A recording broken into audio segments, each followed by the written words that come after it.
lesbian. Something, Butch Lesbo. Nice, that works. Also Cody Rhodes. Yeah. Rob Campbell. Bastard. Jobs for good and studio gimmicks.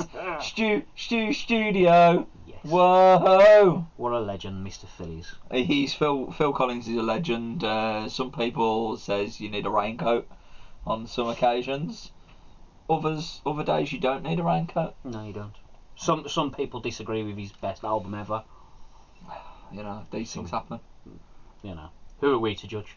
Not tonight, motherfucker. Not tonight. You can wind me up on Testing Rain, man. This is top of the gimmicks. It is indeed. We are here to talk through top 5. Top 5 on the mic. So that doesn't necessarily just mean promo. You know, just on the mic in general. Okay. Just, like, you know, Yeah. get on that stick. I'm alright with it. Bring the gimmicks. How do you want to do this? Carson Bailey should be back soon, by the way. Oh yeah. Having people, a break from cutting chicken. hopefully next week we're going to be joined in the corner over there. Doubtful. But you know what he's like. He might not come. He might just be in a little box on the screen somewhere. Ribbing us. Bastard. But yeah, Carson Bailey or Daniel Cornfield. Daniel Carson, I am a Bailey Cornfield. I'm okay with that. Yeah, me I am too. a Bailey. So on the mic, you're starting us off this week. Am I? Okay. Number Thank you, 5, here we go. Straight out the gate, one of my favourite wrestlers of all time. The Miz. He's in there. Number 5. You know what it was? We watched Raw yesterday, didn't we? We did. We watched a bit of Raw. And The Miz was on there. And do you know what? It just reminded me of how good he actually is. And he doesn't even have to do anything. Yeah. But him on the microphone means you listen. It doesn't matter. When his hand goes up, Your mouth goes shut. You listen. I've been fortunate to see him live when he's done that sort of gimmick. The awesome gimmick, a lot of it. I've loved him for a long time.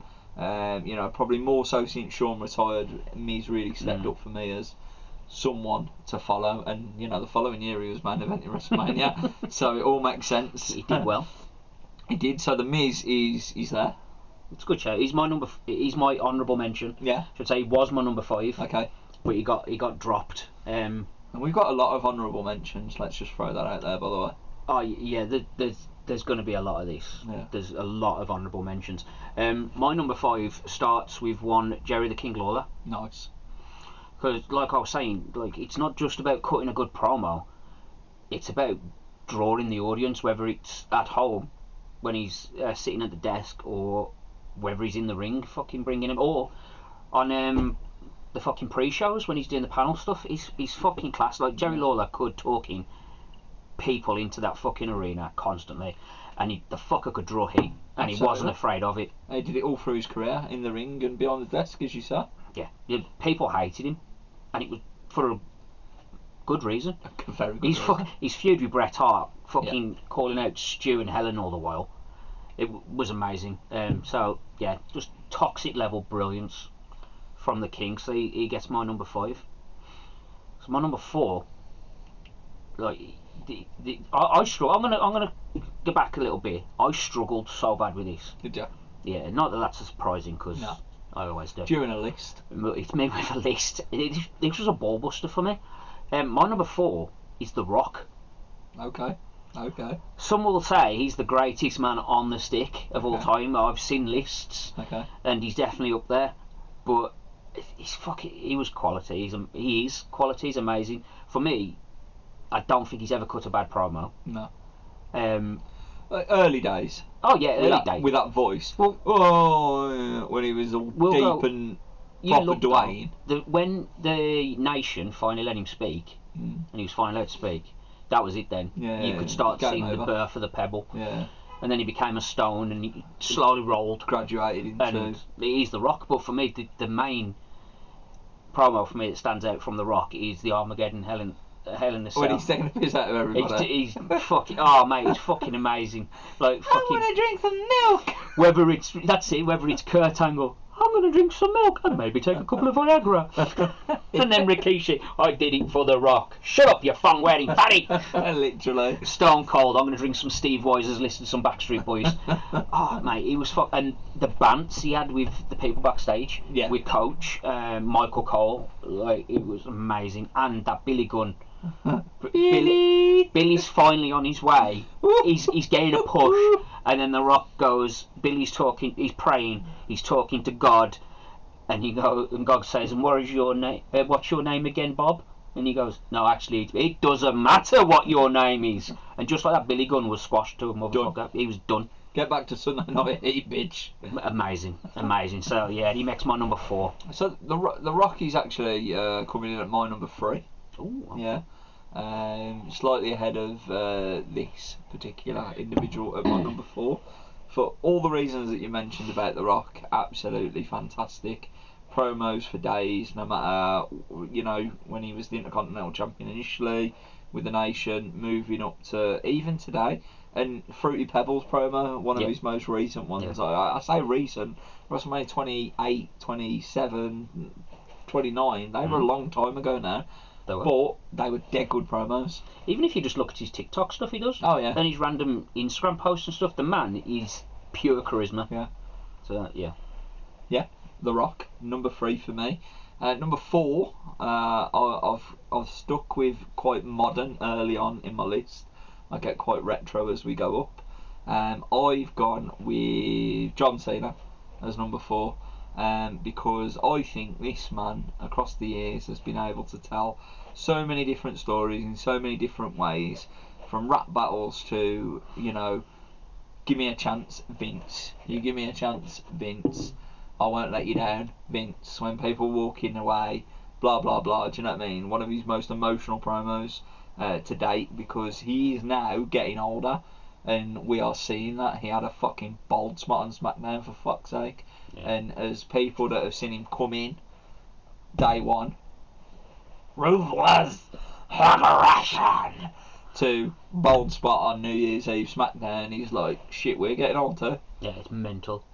He gets a number 6 spot on mine, and it was very close. It was very close. I like that, not an honourable mention. No, number 6. I had to give him a spot. I had to give him a spot.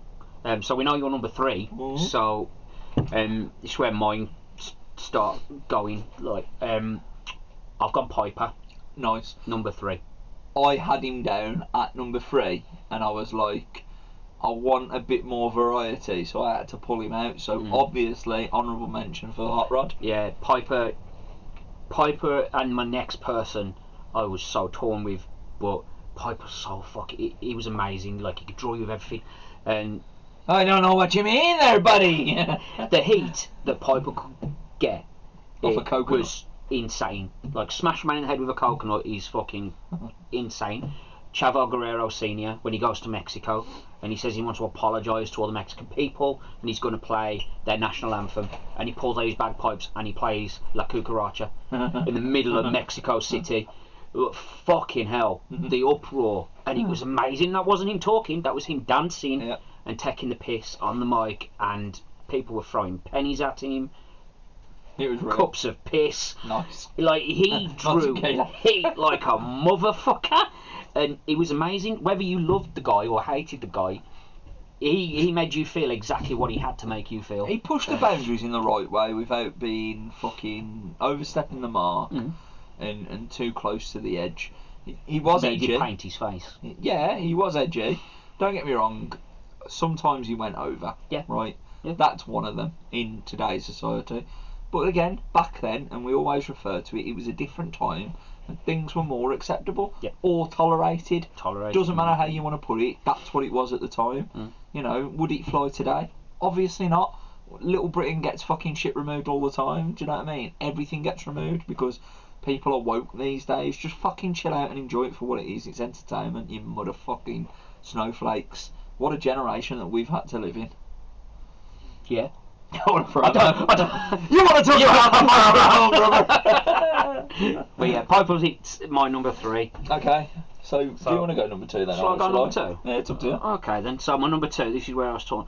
My number 2 was originally my number 1 until I really thought about my list again. Okay. My number 2 is Jake, the Snake Roberts. Yeah. We talked about him on the best promos, Yeah. and Jake's fucking incredible. Like everything that Jake wanted to do when he spoke, he did. Yeah. And you paid attention, you listened. It didn't matter how angry he was. He didn't have to shout. He didn't have to raise his voice. But when he did, you knew shit was fucking real. Yeah. Everything down, even to his Hall of Fame speech. Yeah. That is the most emotional Hall of Fame speech, I think, ever. It just drew me through every emotion. I felt it all the way, and I cried my fucking eyes up. And you think he still does that in AEW today? Yeah. Like when he's given the opportunity, or when he's well and healthy, and you know, he's had his demons, his fair share of them, but he's always overcome them. I'm also putting Jake at number 2. Nice. It's happening. Nice. It's happening. And arguably, the man that made Austin 316 a huge success, because without Austin asking Doc Hendricks, aka Michael Hayes at the Honourable time. mention. Honourable mention, absolutely. What was Jake cutting a promo about? Oh, it was a Bible quote. Exactly. Something about John 3:16.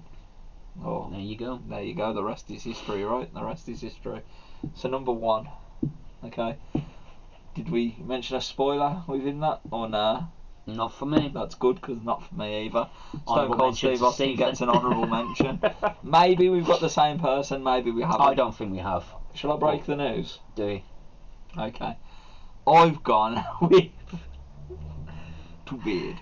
Cream of the crop. The Macho King himself, baby. The Macho Man Randy Savage. And you know why? Because, like Jake the Snake Roberts, this motherfucker would make you pay attention. Gotcha. Fuck me, he would hold your attention to. No matter what crazy shit he was up to, or no matter how serious he was, or no matter how much fucking finger pointing he was doing. You'd listen to every single word. Yeah. Even up to fucking TNA days, he would still grip your attention. 100%. And obviously the number 1 rap album in the world, which is exclusively available from Amazon. Use the code HOTTAG10 for 10% off your $250, because the album is worldwide, motherfucker. Worldwide. I got no problems with that as your number 1. The Macho King himself, number 1. I mean, it also doesn't surprise me as your number 1. It's amazing, like you're saying about the cream of the crop. That promo, like we were saying about Jake with talking quite softly. Yeah. Macho Man's got that voice, but he started off talking like that, and then he just fucking turned it. Cup of coffee in the big time. Yeah. The dragon steamboat. So mine, number 1, is complete. I don't even know why I'm looking at this, because I know what it is. Is completely different to yours. Mine is one Paul Heyman. Nice. Very good. Very good. Very nice. Paul Heyman. Now I can go back to WCW, but I'm gonna go with ECW. That man, not cutting promo to the crowd, cut a promo on the boys. Yep. Every show, to the point that even when he wasn't paying them, they would cheer him and go out there and give him their lives. Yep. And they weren't getting paid, most of the fuckers. Yeah.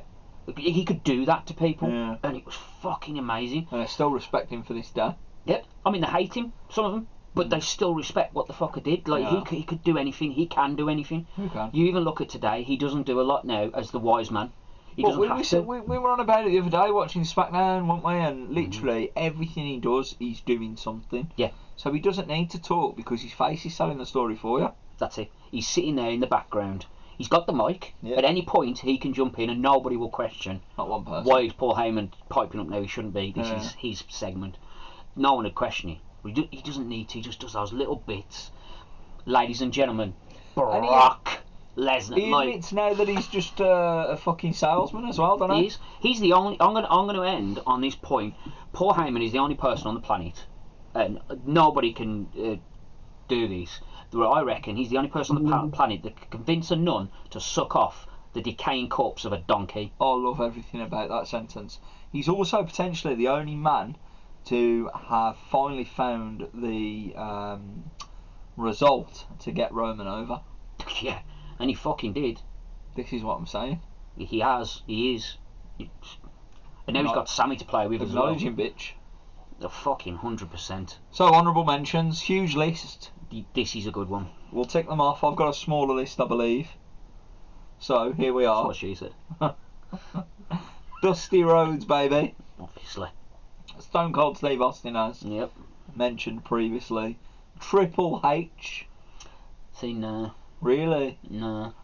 He carried Raw for years. Yeah, I know, but it's like I love Triple H, like love him, and I think he cuts a promo worthy of paying attention to, but I don't know if he cuts a promo worthy of a list. His promos as corporate Triple H were a little lackluster.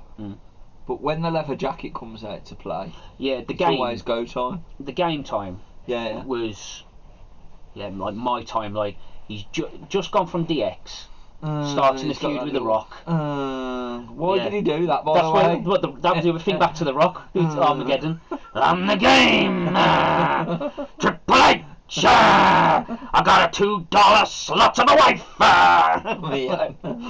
Fuck it, but yeah. I think that's probably why he didn't make my honourables. Okay. But just because every time I think of Triple H promo, I think of The Rock doing that. Nice. Hulk Hogan? Yeah. He has to, doesn't he? Vince McMahon? Yes. He gets a little star next to it. Yeah. Because you pay attention to Vince. You do. Obviously, my boy's got to be in there. Ric Flair? Obviously. Chris Jericho? Yes, without a doubt. He almost made my list. Yeah. Did he? That's good. Mick Foley? Definitely. Rick Rude? Yes. Ted DiBiase? Yeah. And my last one, the Heartbreak Kid, Shawn Michaels. I'll give you Shawn. Okay, that's good. Shawn's a good one. PSAs, like we already said, DiBiase, HBK. Edge was another one. Yeah, I was very close, back and forth with Edge, to be honest with you. Didn't met the honourables, but yeah, back and forth. Raven. Oh, do you know what? Schoolboy era, my bad. But yeah, absolutely. Raven, like there was something about Raven cutting a promo that was beautiful. Yeah. Even the darkest sides of his promo, it was poetic. Right, even when he was fucking Johnny Polo, he did a decent job. Yeah. He's really good, and I feel like we've just undersold him. Yeah, massively. As we're talking. Maybe he's number 7 on the list. He's fucking quality. Absolute quality. Number 7 on Craigslist. Bray Wyatt. Yeah, look, I'm more convinced on his older stuff than his newer stuff. I know it's very difficult to grasp what he's doing sometimes, and where they're going, and how much of the mental health card they're playing, and how real it is, and how real it's not, and everything's a shoot and a work, and it's all fucking twisted. But yeah, I'm just not feeling this southern fucking geezer coming out going, oh, man, oh God, he touched my balls last night. LA night, he touched them. And then sticking his fingers down a cameraman. I'm not 100% sold. That's all I'm saying right now. That's fine. That's fine. I think and I'm sticking with Bray Wyatt, from the family. Okay. That kind of Bray. NXT to fucking when he left. Absolutely. I think the Firefly again. Funhouse. Yeah, even that was good. But I really do think over time he will win me back round. Yeah. Just right now, I'm sort of like, people gonna compare him to Undertaker and Mick Foley, right? Yeah. Yeah. Right now, he's having a massive dip, and that massive dip should not be compared to those two individuals. No. That's where I'm at with him. You look at, and I don't watch the product as much as you. You saying that as well. You look. That's two big names there. Exactly. Thrown out there, and one of those big names didn't get a mention on this.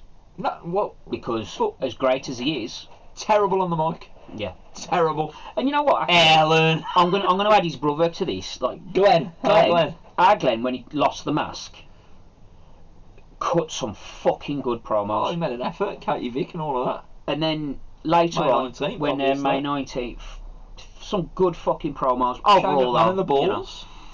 But my last one, from honourable mention, and I think you might shit on this, and I like it. Is JBL. You know what? Right. I tell you what. I think if we sat here, I I don't know, maybe 10 years ago, right? Maybe even before that. I could not stand JBL at all. But I think that's because I was so caught up on his character and actually hated him. Like, there was a part of me that went, he's a cunt. Yeah. For real. Like Michael Right. Cole at one point. Michael Cole at one point, absolutely. But you know what? Over time, I've gone, actually, JBL was really good at what he did. The only problem I have with JBL now is the bits where he comes in and goes out and, like, fucks off for years, it seems. Like, you were given Baron Corbin not long ago, right? What's happening? It's still going on. Is it though? Because where is he? No, well, Is he turning up on a Tuesday night? No, a Friday night? He's there every Monday night. Is he turning up It's on a Monday night? Yeah. Is he there though? Yeah. Is he doing something? Yeah. Why aren't I hearing about it? Because he ain't I doing can see what you something that's relevant. So he's just turning up for a payday right now. He's not turning up and go like the Miz, right? The Miz turned up on Raw, and yes, I watched it, but I'm positive I would have seen it somewhere. I'm positive he would have blew up. Oh yeah. Yeah. Whereas anything JBL's doing, I'm not seeing. Well, obviously in the defence of this, obviously, the Mizzy stuff. Mizzy's very social media orientated and stuff. Well, So JBL pays people, right? No, well that's the other thing. No, JBL will go out there like this Monday night.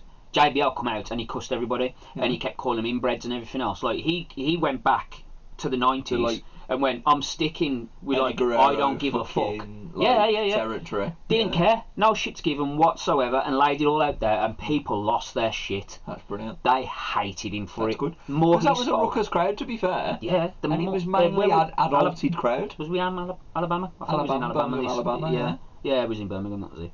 And he was fucking ripping them, and he ripped them a new one. And then they were fucking rowdy at that point. Then he introduced Baron Corbin, and Corbin always gets booed. He's a cunt. Yeah, and I love him.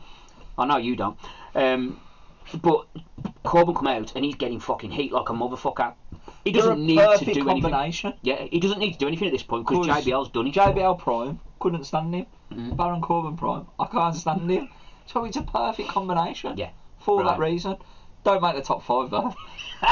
No, just a little nod at the end. Craig will show us what's next. There. He'll come up there somewhere, or there, or somewhere. He'll appear somewhere. Got me tits. I can put it right there. There we go. Get him on the tits. That's dinner, that is. There. It's there. It's there. It's the wrong way. There. I'm Rob Campbell with dinner on my chest. And I am your bastard, Craig Challoner.